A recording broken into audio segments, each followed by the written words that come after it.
বৃষ্টিপাত কমে যাওয়ার সাথে সাথে কক্সবাজার টেকনাফের তলিয়ে যাওয়া গ্রামের পানি নামতে শুরু করেছে, অনেক ঘরবাড়িতে ফিরতে শুরু করেছে। এ বিষয়ে আরও জানাতে যুক্ত হচ্ছেন সহকর্মী মোহাম্মদ শাহিন। শাহিন, এই মুহূর্তে সেখানকার পরিস্থিতি কি জানাবেন আমাদের বিস্তারিত?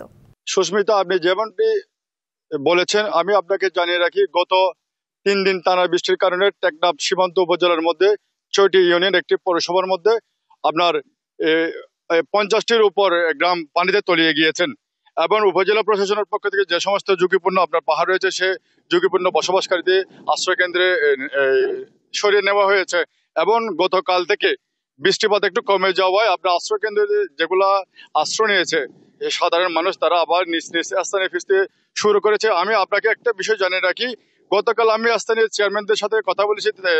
তারা আমাকে যেমনটা জানিয়েছেন, টেকনাফ উপজেলা থেকে সীমান্ত পয়েন্ট দিয়ে পশ্চিমে হচ্ছে বঙ্গোপসাগর, আপনার পূর্বে হচ্ছে আপনার নাম নদী, এই দুইটা সীমান্ত দিয়ে যে আপনার বর্ষার যে পানিগুলো যাওয়ার যে রাস্তাগুলো ছিল সেগুলো একদম দখল হয়ে গেছে।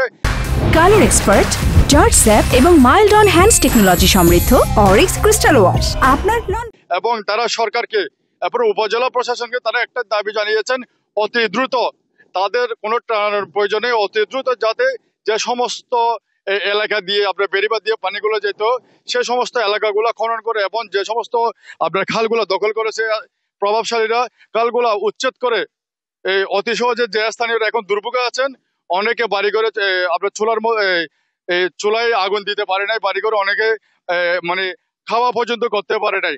আমি গতকাল কয়েকটি এলাকায় গিয়েছিলাম, ঘুরে আমি যেমনটা দেখেছি, তারা আমাকে বলেছে আমাদের কোনো ত্রাণের দরকার নেই, আমাদের একমাত্র দরকার হচ্ছে পূর্বে যে পানিগুলো আমাদের বর্ষার বিভিন্ন পয়েন্ট দিয়ে যেত, সে পয়েন্ট গুলো যাতে খনন করা হয় এবং উচ্ছেদ করা হয়।